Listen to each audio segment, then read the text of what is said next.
Overdying Bridge ilikuwa show ya Slim Shaka, an artist, a performing poet mwenye tumecover hapa before. The first time nilimcover ilikuwa kwa Black Boy Joy, which came before. Now Black Boy Joy came before, ilikuwa show ya Goofy ya May 2022, alikuwa featured. So I reviewed the entire show. Find time, check that breakdown. Ilikuwa mara kwanza nilicover kile amefanya on here, but nimemcover prior. I don't think, I would actually be wrong because I don't think alikuwa kwa history versus history ya kwanza, alikuwa kwa 2.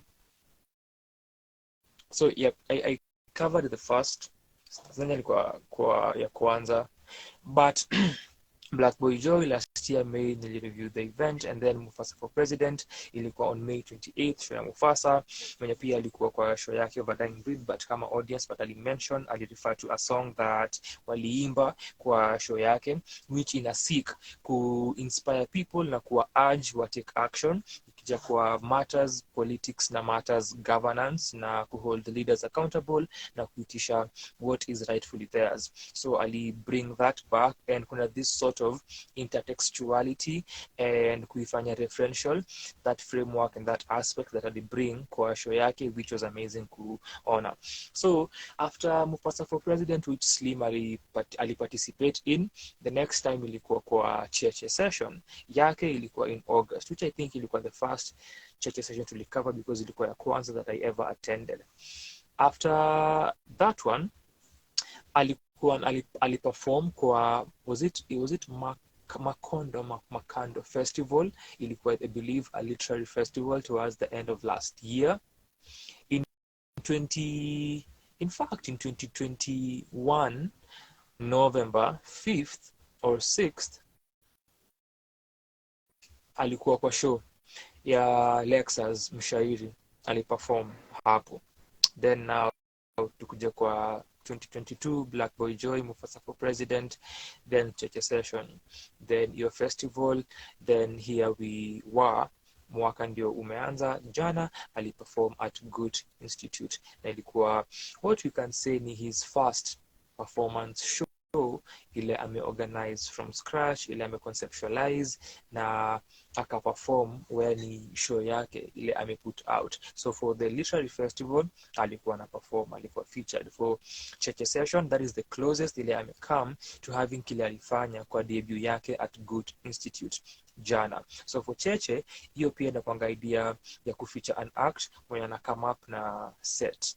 Zinakuanga 2 sets, na katikati kuna an intermission where ni an interview where Ian ndio zifanya mostly ana interview msanii, and then ilikuwa nisema once in a while, but once akanielewa nichukue kazi yake nika interview Michelle Gatwiku, whom I mentioned earlier. So hiyo ni the closest one that comes to Slim kukuwa na a show that ni yake, but hiyo alikuwa featured na akaifanya at Cheche as the featured act, the headliner for hiyo siku. And then kuna Mufasa for President na Black Boy Joy zile participate in as part of the concept ya Mufasa na ya Goofy. So hii whereby hii ni kama hiyo show ya Goofy, Black Boy Joy, hii ni kama hiyo show ya Mufasa for President, where you look for a venue, book a venue, get an entire team, conceptualize a show, and work on this lengthy performance and lengthy concept that is tied kuanzia mwanzo hadi mwisho. So ali promote the show, put out posters, put out a video ya promo, ulikuwa pia na short animated one. Then another thing that alifanya before, alikuwa na a live that alifanya hiyo wiki prior on Friday, a week before the show itself. So alifanya na Ibrahim Solo as the guest who will come through, na pia walikuwa na masaibu ya mtandao from Ibrahim's side, similar to what we've had na Kakusha for this one. So this is the debut show where unatafuta venue. It's actually more audible.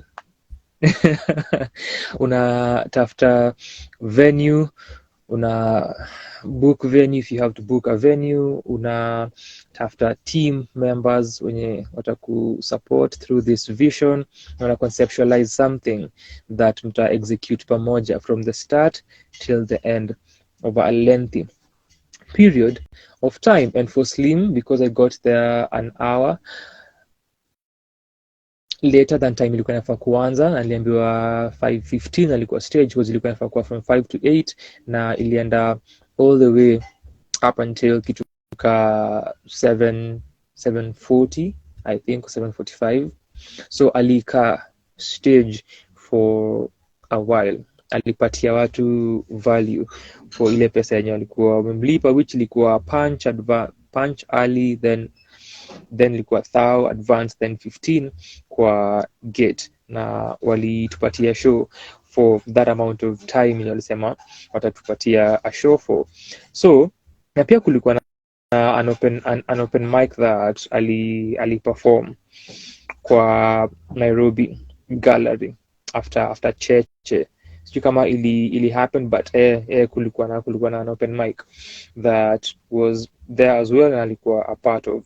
So this poetry concept show aliiongelea outside of the promo that nimesema, kwa a live yenye alifanya na Ibrahim Solo, who is an artist, a hip hop soul artist from Uganda, mwenye aliperform kwa isho. Alikuwa one of the featured acts wenye wali stage a performance, and they had their set, na pia walikuwa na performance ile walifanya na Slim pamoja na Paul Shiundu and Duli Sigilai of Deeper Connection wenye walikuwa hapa awali. So the show ilikuwa inaitwa Over Dying Breed.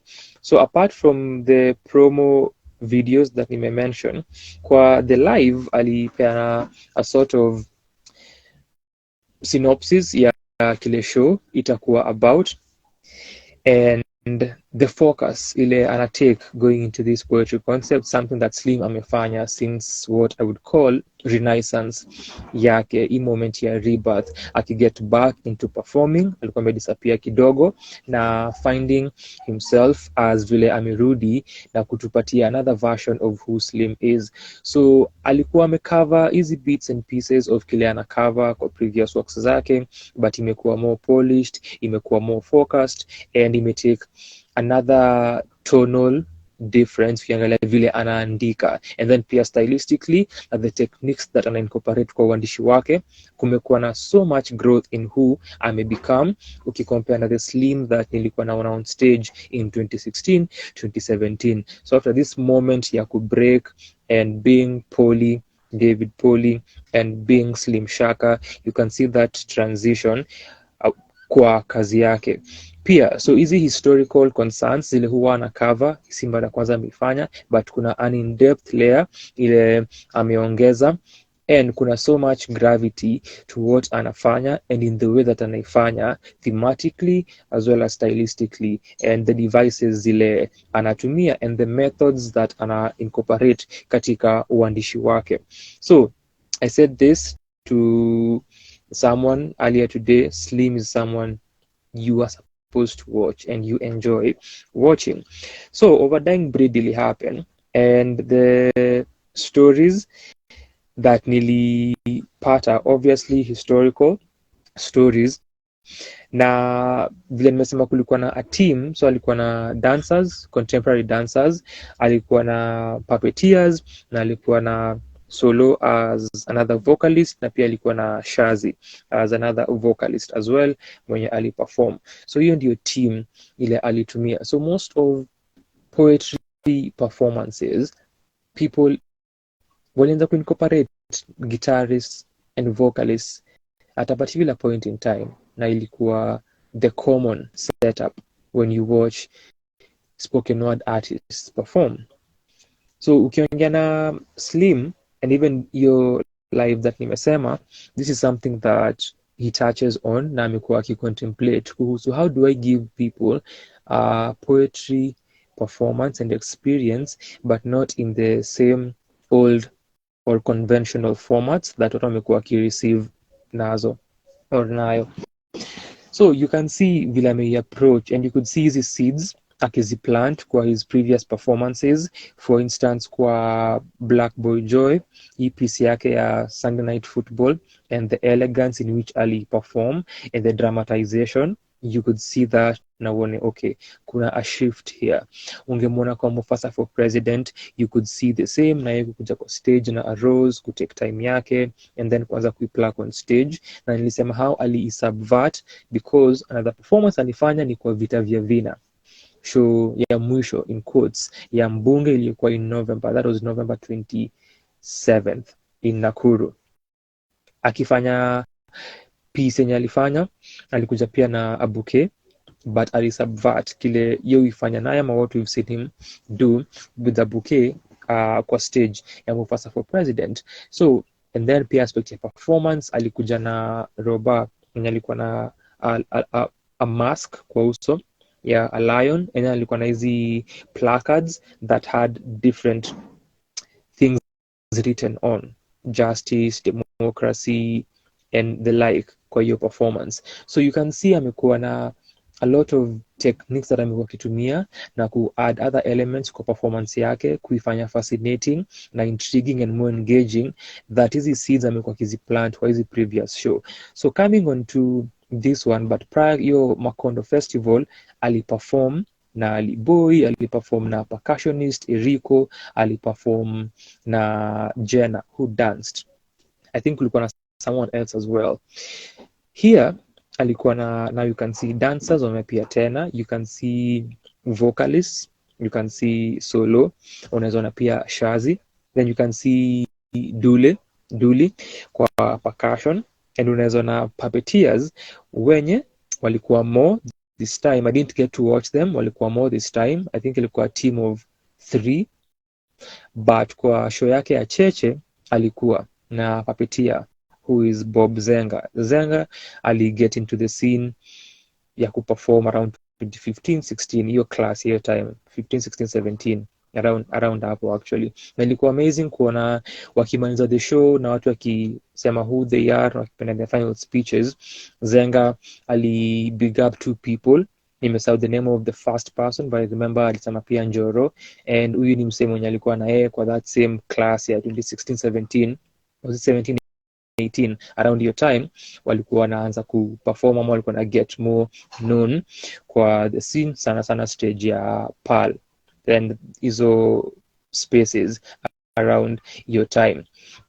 So ilikuwa poa kuona akiwa mention na akiwa big up, na yeye alikuwa anasema briefly transition ila take from being a spoken word act na huko ndio place alianzia, but getting into puppetry and capturing that transition. Slim also transition into his artistry further, but also kuonyesha watu wenye alikuwa nao katika the same class and mentioning that. I found that to be beautiful. So with this sort of approach that Slim get into, ilikuwa now time yake kuiweka kwa a show na kuweka everything that amelearn, everything that amekuwa akiwakia na techniques amekuwa inculcate katika sana yake. Ilikuwa time for us kuiona katika show, na akatupatia poster January, akatuambia yo kuna show inaiva and here we are, let me tell you about it na mget kujua what it is mtakuwa mnapata. So akasema kuna a show coming on, and Alibad ilikuwa punch, advance ilikuwa tenga, and then forget ilikuwa 15. So with the approach of a dying breed, kwa the live aligusia, and something that pia share during the performance tied to the same. So kwa the live alitell a story of someone mwenye alikuwa anajua, mwenye alipitia the wrath of Kenyan universities and Kenyan lecturers and the bureaucracy there when you're looking for your missing marks and the fate of having missing marks. So if you watch that live, alishare your story. Something else that alishare ni story ya Patrice Lumumba, which nilipata akiitell kuhusu kifo cha Patrice Lumumba and how watu wenye uko obviously close associates na your people when you're in cahoots na the colonial government, and then wanaenda hapo wamekuwa, similar to what happened to Sankara na Blaise Compaoré or Compaoré, same thing that that will happen. So telling that story, Ali tell kwa the live, and then Ali delve into it completely during the performance. So with this, alikuwa ameplant hizo seeds during the live session, similar to how ameplant seeds who he is as an artist na what ako concerned with. Tumeongelea what artists concern themselves with, who they are or bits of who they are, and how they say what they say, why they choose to say what they say, and the like. Tulipata from Slim kando na story ya Patrice Lumumba na tragedy ya kifo chake vile waliifanya, na the Belgian government and how pia walihandle hiyo situation horribly. Story ya campus universities na ubeste yake mwenye alipitia story ya kulose marks na kutozipata, and the parent mwenye ni a single mom amepitia struggles ili aweze kuraise fees na alipe, not believing that, and then also the relatives kuitwa kumwongelesha and not believing the story, ilimweka kwa state, a depressed state. Na what also this meant for yeye kuhave kurudi ama kufanya mawera hapa na pale jiji ndio aweze kuwa afford school fees again, ndio aretake na afanye semester mara ingine, ndio asit exams again na apate marks zake ndio graduate, and how will him take a long time, a long time before atoke kwa hiyo mental space ile alikuwa in, na ina stem from history ya marks in campus. So ni story that alishare and akaitel pia on stage akiperform, na pia alitumia clips that aliplay kwa a screen kwa stage on the right side, our right, stage left. Aliplay clips za two students who shared their story ya similar situation. The last one ilikuwa na tinge of humor. So with Overdying Breed, history here being focus ya Slim, na unaweza iona kwa easy pieces zile amekuwa akiperform. Kwa show ya Lexus ilikuwa Who Wrote This Sad Poem, one of his most poignant pieces, very profound. Then kwa Black Boy Joy, hiyo ya Sunday Night Football, more humorous piece, fun but iko na aspects uko za sarcasm mle ndani na kumake light of certain situations. Then when kwa Mufasa for President, that was something else, and really fit into the context here, Mufasa for President, and speaking about history na governance na politics. So yeah, the sad poem mwenye aliandika ni nani.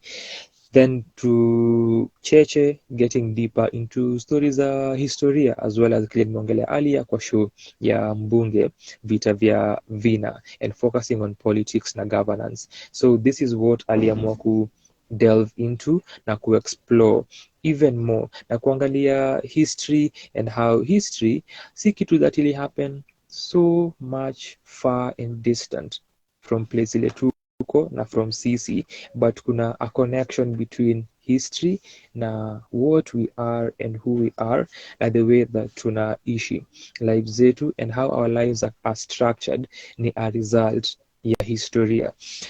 So Ali make easy connection, and that is something that really appreciate from the show.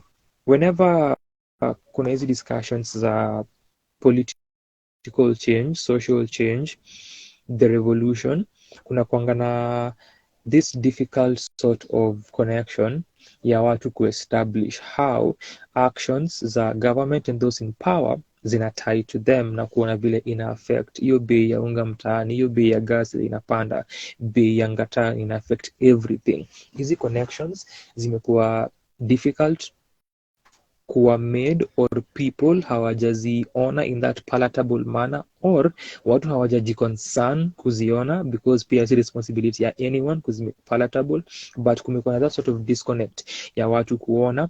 Also una take into consideration tactics za governments which they have perfected since the beginning of time, kuwa able kucontrol watu na kuwafinyilia, kuwadhulumisha completely to your point hata if you want to fight unaweza recognize kuna challenges that tunapitia, but we've taken away so much from you that huwezi revolt na huwezi pigana na sisi. This goes back to how we started our discussion na Kakusha, tukiongelea 4000 weeks if you're getting to 80, tukiongelea how we spend our time kufanya wera, kujaribu kutafuta an income, kujaribu kuget ahead, kujaribu kutafuta living, and how hizi ni baadhi ya vitu that are created and sustained by governments and political practices and governance habits that keep us in these same situations, and they take away from us. So when it comes to hizi conversations za kubadilisha vitu, naweza iona but niko na familia, naweza icheki but niko na mjunior anahitaji school fees, anafaa kwenda chuo, nafaa ku take care of my parents back at home, na take care of my siblings, na take care of whoever. Kuna so much that hauwezi therefore sema let me participate and see the possibilities of this. And the family unit is a capitalistic unit because it's tied to production and labor. So stop having families so that you can fight the revolution, participate in the revolution and fight for the revolution. You're welcome. So Slim intend na alikuwa na hili lengo la kuonesha hizi connections za historia na hata story ya Patrice Lumumba. Unaweza fikiria why Patrice, you see what it's done to Congo and you see hii relationship kati ya colonizers and colonies zile walikonka, how they treat leaders, how they treat these countries, and these countries being battlefields for them while wako sawa kule wako nyumbani. So hizi conversations still to date zinaendelea, and hizi relations zile wali establish during colonialism and hizi miaka nyingi za historia bado zina happen. I was to ask Shiri alikuwa wapi, and I'm experiencing FOMO just listening to you break it down. Maybe I'm just here massaging ego ya Slim Shaka because I am smart and intellectual. Maybe none of this is what I'll intend kufanya. Maybe hakuna any of this kwa plan yake. But because I am an amazing and honest critic, contrary to Kakusha here, I am making it seem as if it was a beautiful thing, maybe. So, nilifika, as I said, an hour later, na nika get into the venue, na Slim alikuwa anafanya hiyo piece ya Congo na Patrice Lumumba, and how they, annihilated his physical form, ukabaki na jino lake, and they brought that back. A similar story to Kimathi's story. Governments do this. They've perfected the art. Kakusha anasema LMAO, I am getting strays.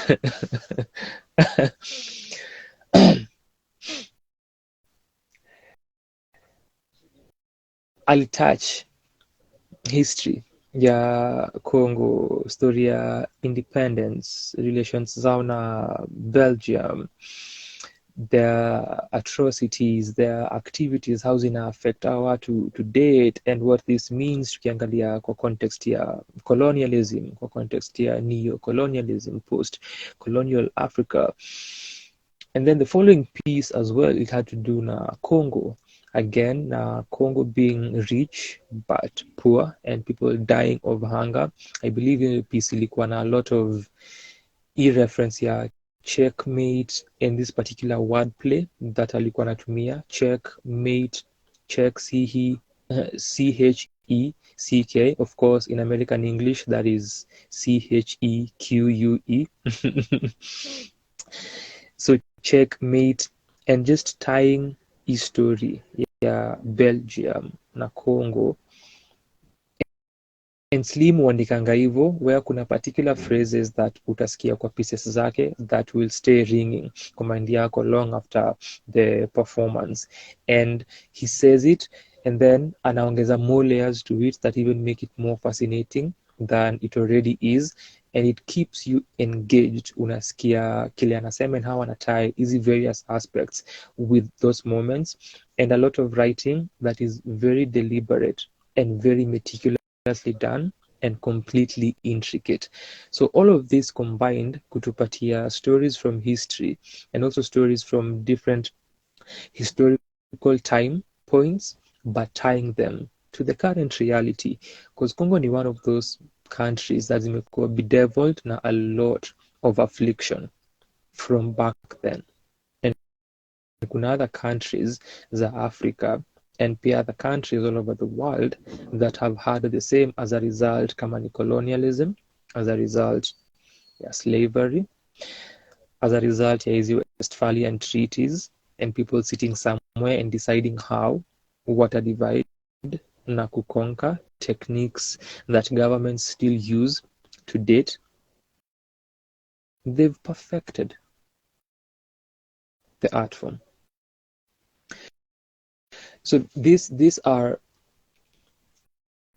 ideologies and frameworks and methods that governments in power have used, kama ni imperialism. They've done this and they keep doing this and they'll still do it. That Slim alikuwa anataya kwa pieces zake. So ya pili that nilipata ya Congo, and I think after that now kulikuwa na performance from Ibrahim. Alikuwa na a set that ili entail 4 pieces. Kwanza aliperform solo, ya pili waliperform na Slim, alikuwa na guitar yake. So seeing him fuse that, because sijamuwatch live but nimemjua through works zake na Fikra Free Think anakuanga part of his sessions from time to time, and Fikra pia amework na Slim before. I think ilikuwa I think that was the first time Slim alikuwa ana rebrand na kuanza kujita Slim Shaka. Hiyo time alikuwa na work na Fikra Free Thinker. So performance ya Ibrahim solo, the second one aliperform wote pamoja. So yeye kuona akiperform na guitar, singing, rapping and hip hop performances. I talked about this last week. Zinakuanga shitty most of the time, hazikuangi properly done. Kuona what solo alifanya ilikuwa fiti, na yeye ni those artists who give you an experience when you watch live. But ilikuwa mara kwanza, but nasema when you see artists do performances hivyo, I'm thinking of Mido, who is performing at Goethe this coming week for their return and their reopening. Ni wasanii who make performances za hip hop interesting, but ni few of them who do so. Nafsi Huru is another one, Jemedari ni mwingine. So kunao hawasanii wenye huifanya hivyo. Juliani, an obvious one. The second one perform pamoja. So kulikuwa na Paul Shiundu on keys kwa our far left, stage right, then solo next to him, then Duli alikuwa hapo. So for the second piece, Slim alikuja katikati ya Duli na Ibrahim for a piece called Drought. Yo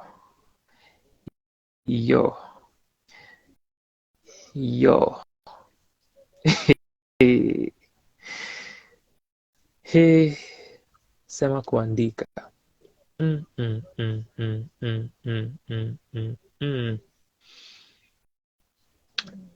That man wrote that, and I shared a snippet of Drought for my stories. Wow.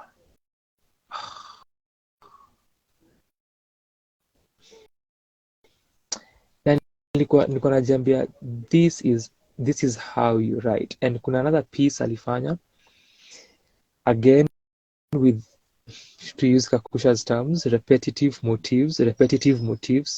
So for that one ilikuwa plastic, ingine ilikuwa Drought. So for plastic, na alifanya na contemporary dancers walikuwa 4. Kulikuwa na jina yake si Josh, nimesahau jina, Josh au Josiah, nimesahau jina yake exact.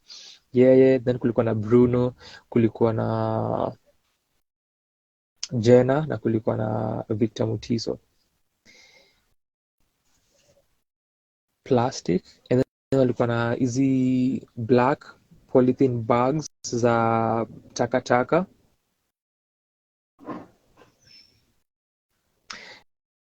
That piece ilikuwa sheria anasema word gazima, Kakusha laughs na anasema kuandika. That piece ilikuwa inaendelea na jiambia, this is how you write about the environment. People should be taking notes. But si mazingira peke yake. Vile nimesema, with easy lines zile yukuwa nazo or terms and phrases that you rudia na naongeza layer to them, kama drought for example, hapa pia aliifanya. And the second piece kuhusu Congo once again, na hii juxtaposition ya colonialists na na African countries, hiyo ilikuwa the idea of ghost turn me into ghost, people are ghosts, and repetition that alikuwa na carry through the entire work and adding layers. Then here Patrice Lumumba as well. Drought was another one. So for plastic ilikuwa same thing again, and adding layers onto writing yake. Interestingly, hiyo piece and how ilikuwa ina meld with the dance performance, kwa a particular point ili touch on what we keep discussing here, kuhusu how we spend our time na how tunawakia on getting an income and earning ndio tujisustain and to sustain whoever we are also sustaining and ourselves, and kujaribu kutafuta food, kujaribu kutafuta do, kuweka a roof over our heads, kulipa rent, kulipa school fees, kulipa nini. And kuna also an imagery that ali paint, and as Bruno, so kuna point walikuwa dance wote, then they left, Bruno akabaki peke yake carrying the rest of the performance.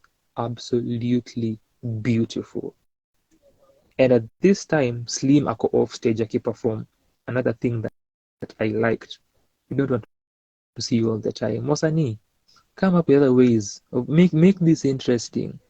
Make this, if you're a thing of beauty, we can look at you, but make this fascinating for us. Kuona Bruno carry the piece as Slim anaiperform, wana play with the lights, make darker and kuipatia layer ya gravity. That point where kunaongelea sisi as humans wenye ni zombies just going through day after day, and movements za Bruno match, and then the words as well. Alipeana particular image ya sisi kukaa home after our day, sisi kukaa kuanganya or wherever, kuelekea mtaa after a day at work, and how tunaangalia kwa these small windows of hizi gari siwa tumekaa, and then tunajiambia freedom at last, home at last, it's a sort of a break at last. And how easy vehicles nika caskets leading us to our demise, or carrying dead people already.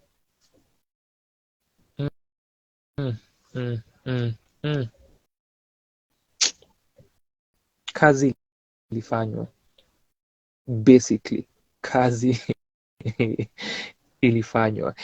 And you get to understand now from the social aspect of maisha yetu, the political aspect of maisha yetu, how the politics of the day zina affect our economic lives, zina affect our social lives. Ndio maana sasa within hizi 4,000 hours, if you're getting to 4,000 weeks that you have, most of that una spend kujenga corporations, kujenga businesses za watu, kujenga organizations, and then kidogo unajijenga, lakini bado uko na a hope for a better future, for a better experience kama human being. Lakini most of this time utaispend ukichase hiyo better, na ukiimagine utapata hiyo better.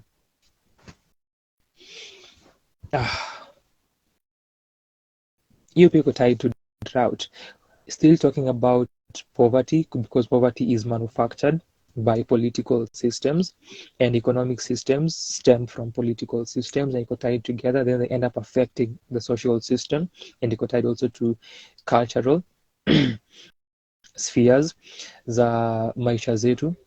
Kwa drought ilikuwa pia another moment ya tapping into history but connecting it to our current situation brilliantly, kwa sababu hizi connections huwa hatuzioni ama huwa tunaziona tumezilenga, but mostly kuna pia view ya how desensitized we are to plight zetu na za wengine. Mostly pia kuna hii veil that tuko nayo that also disconnects us from other people's suffering, because sisi imetu affect, hainihusu, hainidhuru. Something also that Timo speaks about, Timo GK, who is another performance act, na akona show next week at KNT, and alikuwa kwa hii show as well, na aliongea at some point, but ilikuwa kwa a discussion moment. Timo yuko na hii piece that iko borrowed from a piece of writing, nimesahau who by, but inakuangaza when they came for, nikasema when they came for the women, I did not speak because I am not a woman, kitu kama when they came for, I hope una get kinasema, when they came for the street kids, I didn't speak because I'm not one. When they came for the hawkers, I didn't speak because I'm not one. When they came for the nurses, something along these lines. So Timo ukuwa ameinterpret na naika kwa context yake, na naipafu mingi. Time walikujia so and so, sikuongea. Time walikujia so and so. So that piece leads up to the last line where ni sasa the person who is speaking amekujiwa na hakuna mtu waku mzungumzia. That is the same thing. So with drought, which also Slim hapo ali elevate performance yake, ali engage the crowd, alikuwa this refrain, yeah, drought, the drought rose, and kuonesha how ravaging it is and ravaging the issues that ana discuss are. Alifika hiyo point where by the audience ilikuwa nayo na isema na yeye, and alikuwa na get animated on stage, very spirited about it. Pia the body movements and expressions kwa uso ziko zinaifanya ikae humorous kidogo. So in this moment pia ya a sort of relief whenever you're doing this sort of pieces. It's a technique, but at the same time you're getting to think about the absurdity of it all, and these absurd experiences that people are going through, nani atrocities, human atrocities, because kuna a disregard ya human life na human dignity. So that was drought that aliperform pamoja na Ibrahim, pamoja na Paul Shiundu, who was on keys na pia sound design. I forgot to mention that as part of creative approach ya Slim, kukuwa na sound designing kwa stage na kwa performance yake, something that is also different, na ameset precedents in that manner, na amefanya something different from what other people have done. And drought, apart from me feel about plastic, that this is how people should write about the environment, obviously kuna other many layers to it. Pia kuna Alain alikuwa anasema alipitia a couple who had a plastic relationship, and kuongelea idea ya pretense, and after aiseme alikuwa anasema death is not forever. It is something alikuwa anasema kuhusu easy situations and something regarding experiences fulani kukuwa impermanent. Yes, kukuwa impermanent, but plastic is forever.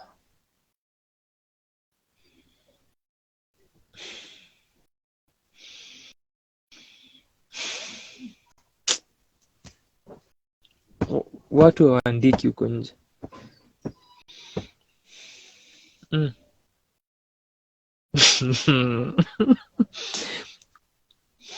Unasikiaga lines, a thing of beauty.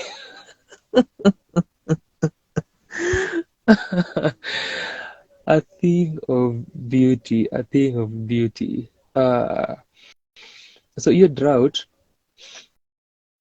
kwanza ilifeel kama nilikuwa najambia this is very too early for birds, and listening to even for the show nikifikiria leo najambia hii inatap kwa realm ya too early for birds, ni historical but ni very detailed, and something that we've discussed here before inakuanga whenever people tap into history or kuangalia historical figures and personalities who've changed the world or are renowned, kuna basic names that you expect, right? And inakuanga surface level. Goes back to what I was saying about topics that artists cover, tukiongea na Kakusha earlier who said ethereal. Hizi topics za kwanza mapenzi, kwanza it's a common theme, but also people cover it in a very common manner. It's very safe, very safe. So people wakikover history, would expect certain names to come up. Would expect kusikia Martin Luther, Malcolm, Mandela,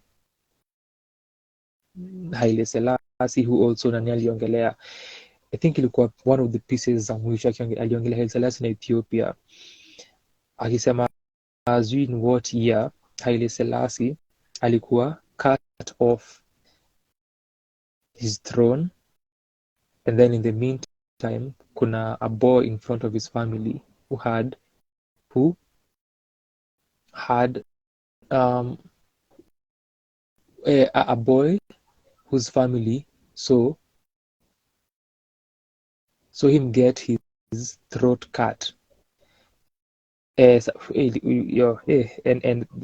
the contrast and his timing. If there's one thing Slim is also good at, not one, on top of hizi vitu zingine, timing yake uko impeccable, and he takes that advantage na anaitie to his writing so that you hear the punchline and see typical punchline ya kutumia wordplay, but the punchline of what anasema, and kama ni an image or a metaphor or a thought or an idea, he focuses sana into this, he uses that to his advantage. Nako very premised on ideas and life philosophy. Kuna a lot of talk about the concept of death and what it means. So kuna wars in Congo, kuna war ya Lumumba, kuna ye kutaka kuturn into a ghost, and kuongelea idea ya life na death na bloodshed.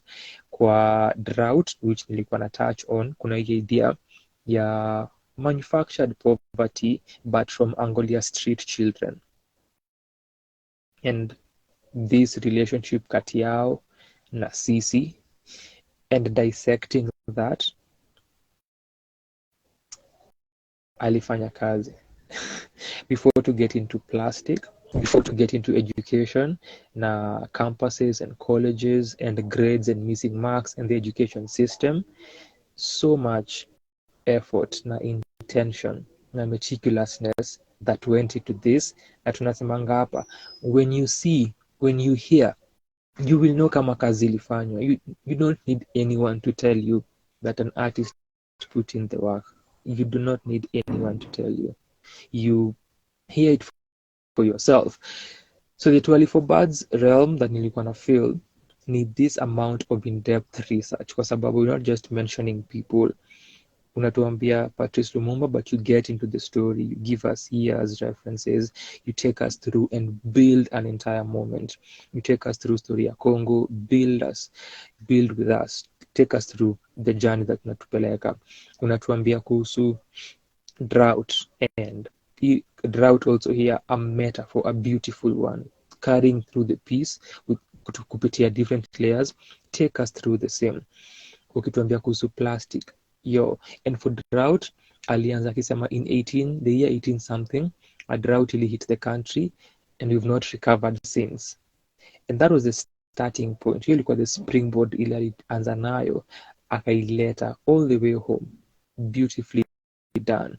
Then kulikuwa na the acts waliokuwa featured apart from the dancers who walifanya an amazing job with, because pia after Solo amalize set yake, Slim alikame in na alifanya that piece na Jenna as the main dancer, then also akareturn baadaye with the other contemporary dancers. I really wish ningeona vile ilianza with the puppeteers, juka ilikuwa Bob peke yake but really wish ningeona kile walifanya with that, because alifanya great work at Cheche akipresent hii idea ya a self and the conscious of the self, and wakihave hii conversation. So ningependa kuona what walifanya with the concept this time, but incorporating how acts kwa pieces zake na kumuona off stage and creating a moment for us, and pia unatumia other art forms that can also do the speaking and make us feel. Kakusha alisema story ya kufeel, make us feel, make us see, make us think, but hutumia other art forms, sound design. And I think hiyo piece ya pili ya Congo ilikuwa very serendipitous. I mentioned like music junkie here.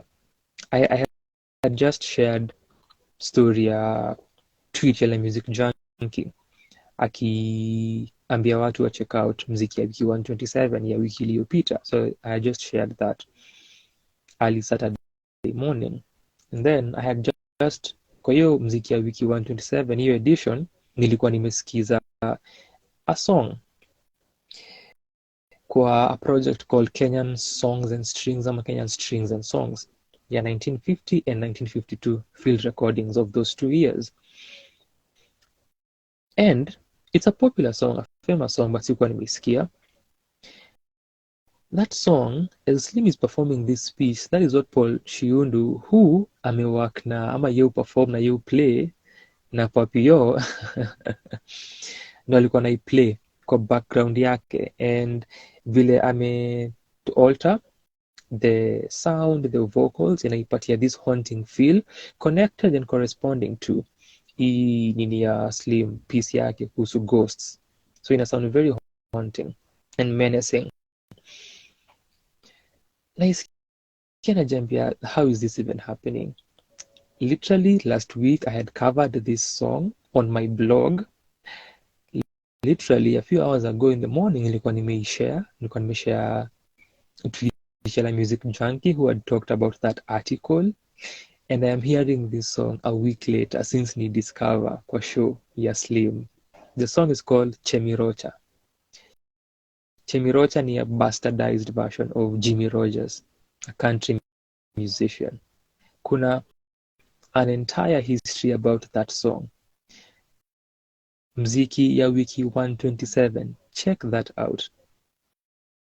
For my review of the song, utapata a link. Go and read the beautiful, fascinating history of that song and of that day that this white person, I think anaitwa Hugh Tracy, alienda kwa hizi villages, but alikuwa kwa village in Kipsigis, and they recorded hizi field recordings that tunasikia. So, as you can see, I'm a human being of a particular metal when it comes to speaking and breaking down things and talking about historical perspectives and sharing stuff on music. Trust my opinion whenever you see it somewhere. Trust it. So the incorporation in a puppeteering, siku experience, but kuona sound design, ana set precedence, ana set a new sort of standard na template. Kutumia dancers, that's another thing, and the way that walifanya. Kutumia the other acts as well, how I fit into the piece ilikuwa another aspect. Also kuna the visual aspect, kuna screen on our right side, and playing easy clips, it taps into different points of our emotions and our minds and what we're experiencing in our senses. So you pay ilikuwa something else that unaona, and I was thinking, have other people done this? Yes, they have, but naonekana inakuwa prominent ikuja kwa performances. So Goofy alifanya in 2019 kwa Going Goofy, aliplay an animated video for the first piece alifanya. Video ilikuwa done by Chansimire, ndio iliplay. It's called of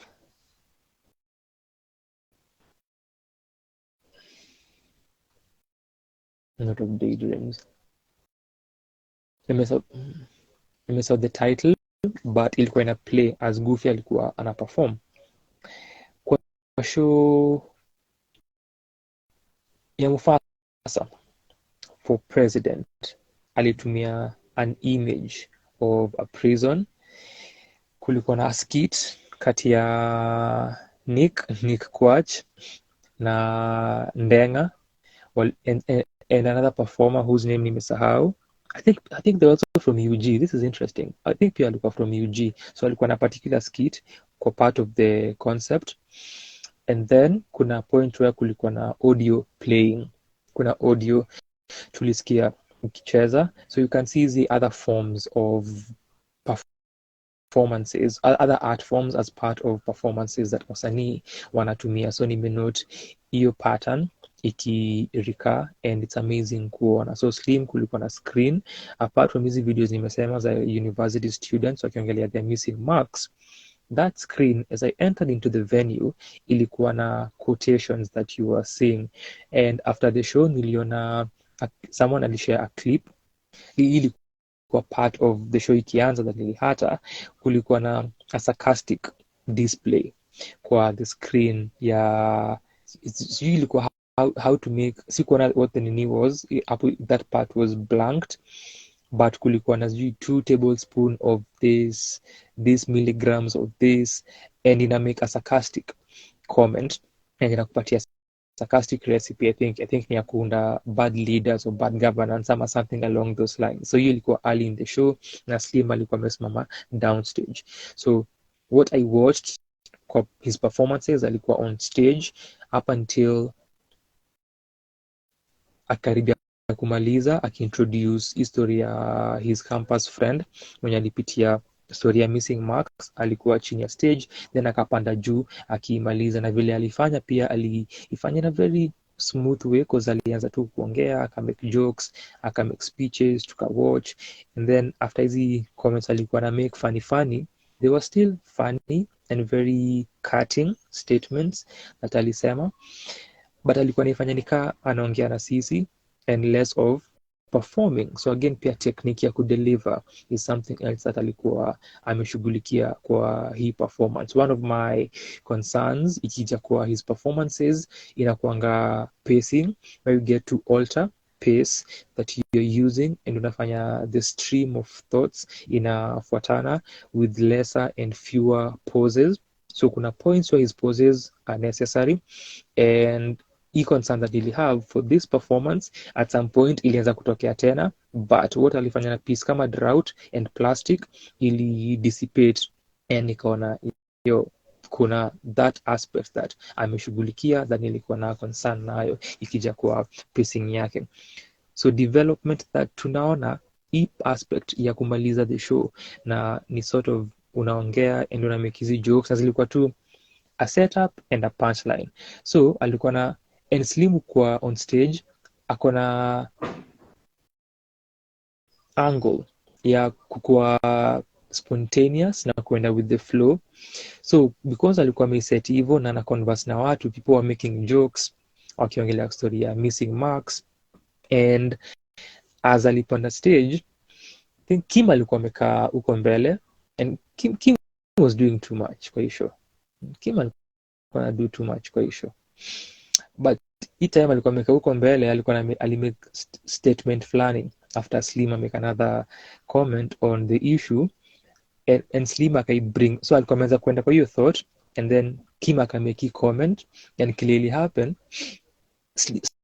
Slim aliplay into it akasema but achana na hiyo, we are looking for these marks, where are these grades, where are these marks, and then akaendelea na kile alikuwa anafanya, and nakwanga poa na improv. And even before kwa particular piece a similar thing ili happen na aka play into it, then akaendelea na kile I think ilikuwa kuhusu suti yake, yeye kuchange suti akikam for hii performance yake after nimpatia akimaliza his first 2 pieces. When he came alikuwa na suti different, so aka make a comment on that and aka play into it, and akaiongelea, aka take some time, aka pause kwanza, and then aka get into piece yake. So hiyo aspect ya improv inakuanga pia fascinating kuona, and it makes things interesting because ina happen in the moment. It's an aspect of performance art. Anything can happen at any time, and if you're also playing into it and allowing it to be, ina make the performance engaging. So that happened, and hii performance yenye namaliza nayo alikuwa na set up one line, anasema this marks haziwezi kuwa church because huko hakuna honest grades, something along those lines. haiwezi kuwa alisema wapi? Alisema church, alisema haiwezi kuwa in the slums because those places are degrading. Haiwezi kuwa kwa newsrooms, huko kuna reliable grades, so ilikuwa this sort of thing alikuwa na build setup and the punchline. 2 bars, 2 lines, make point yake. And what you see happening, we are talking about an education system that is flawed and irresponsible, campuses and colleges and whatever happens, that is going to happen. But pia I make commentary on families and how people struggle after school fees. And then mental health na depression ya students wenye hawana marks zao. Pia akatumia views za watu wengine kwa the videos that tuliona, though kulikuwa na technical difficulties za kuziplay because of sound, but eventually ili work. And hiyo pia ilikuwa another thing, ilikuwa inaanza kutoplay, nasema yo play this thing bwana, akamake a remark out of it. At the same time, I'm bringing story ya slums and the situation ya slums ties to the drought na poverty, manufactured poverty.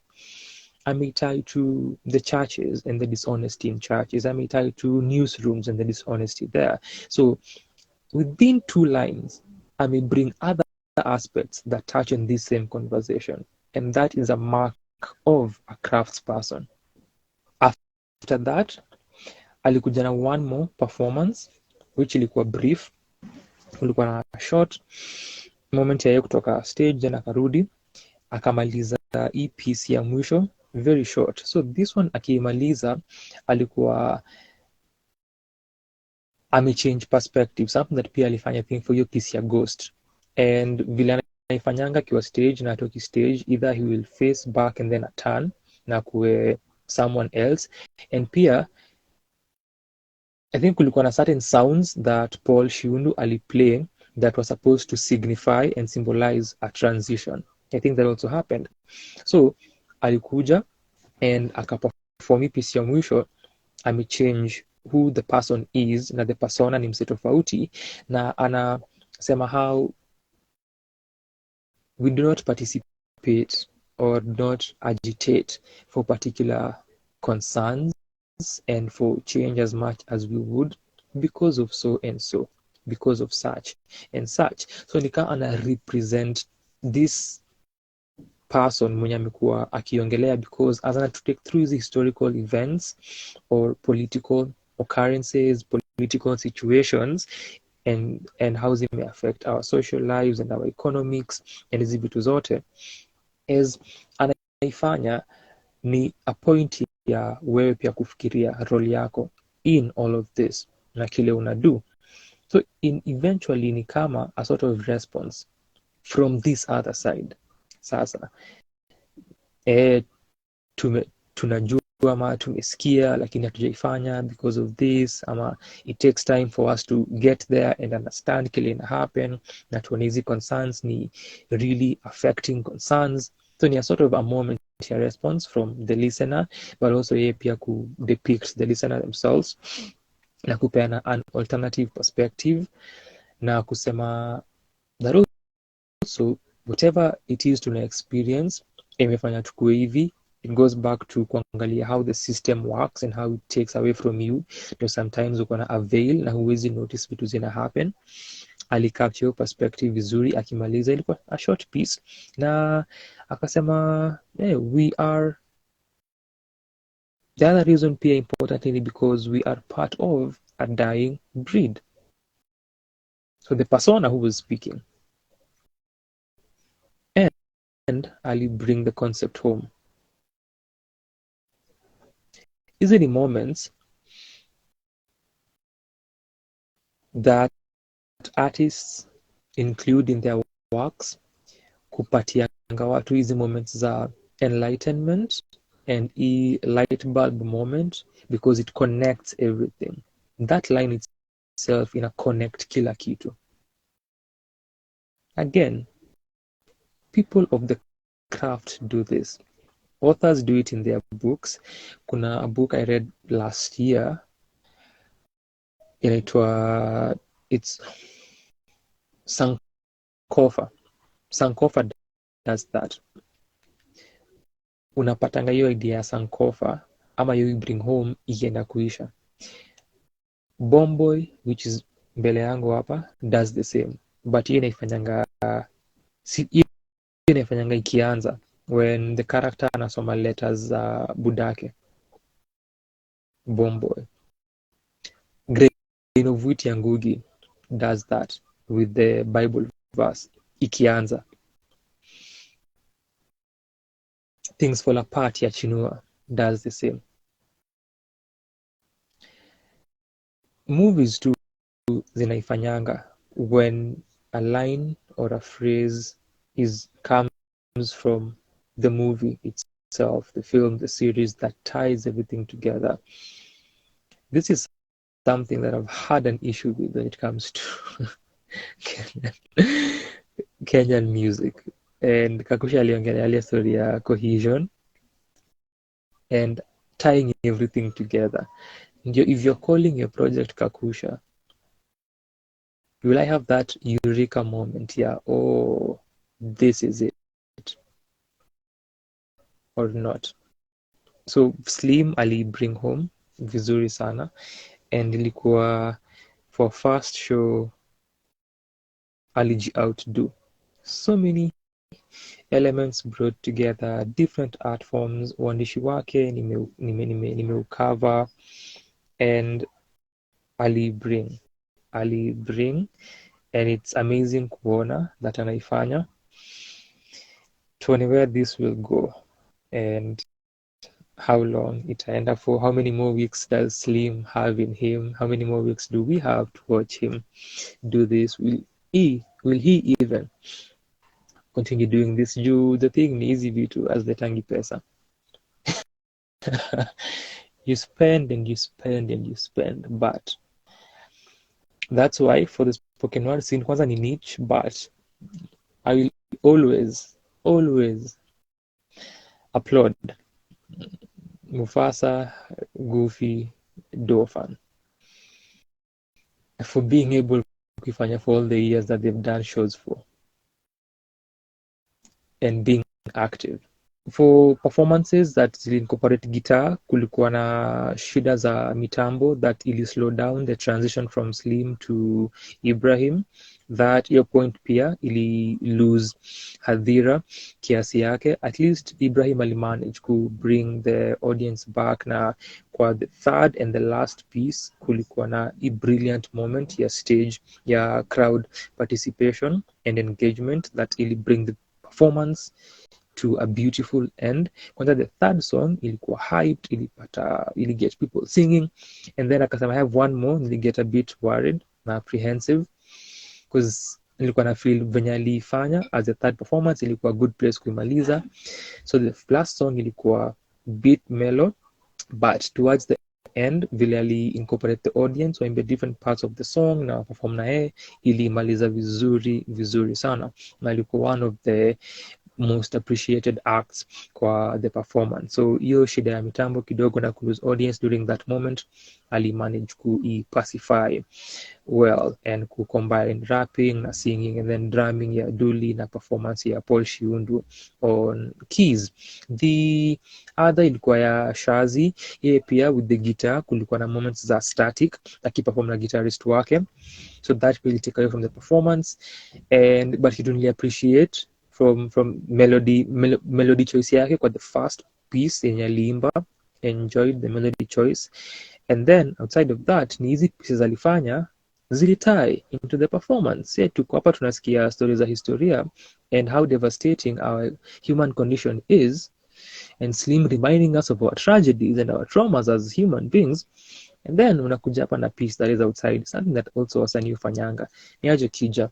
So pieces alifanya zilitie into what the show ilikuwa about, and we always, as well as pia performances za Ibrahim, apart from the first one which siku get completely, sijui kama kulikuwa na symbol behind it, because akianza alisema the term that the song comes from refers to the princess, I think.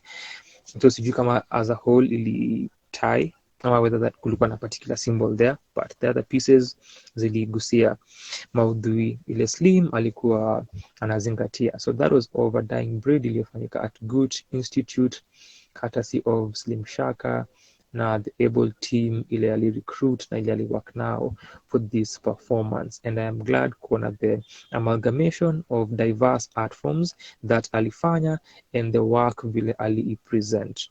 And we just might talk to Slim atuambie more kuhusu the performance na to delve deeper. Pia alirap as well, alirap hiyo where are the marks, hiyo part ya where are the marks, alirap a trap song. I told K9 hii ni kazi yako, you also want Slim to leave poetry kama wewe anze kurap, this is you, acha Slim afanye ushairi. So alirap as well, so alifanya vitu mob, alifanya but hiyo ilikuwa more tongue in cheek, pia inaongeza some humor to hizi grave concerns. Hizo moments zinakuanga pia important, si skills za watu wengi wako nayo, not at all. And also writing style ya Slim and how layered anakuanga, how he approaches his material ni observant na pia ni introspective. Approach ya historical writing, which can also be termed ama can lean and can be tied to activist art and activism. What you get mainly inakuanga material that is directed towards the oppressor. So nika post-colonial African literature writing back to empire, for instance. So that took mostly the approach kuongelea the oppressor ama ku address the fellow citizen mwenye amelalisha ama kitu kama hiyo, ama wanaku urge u participate.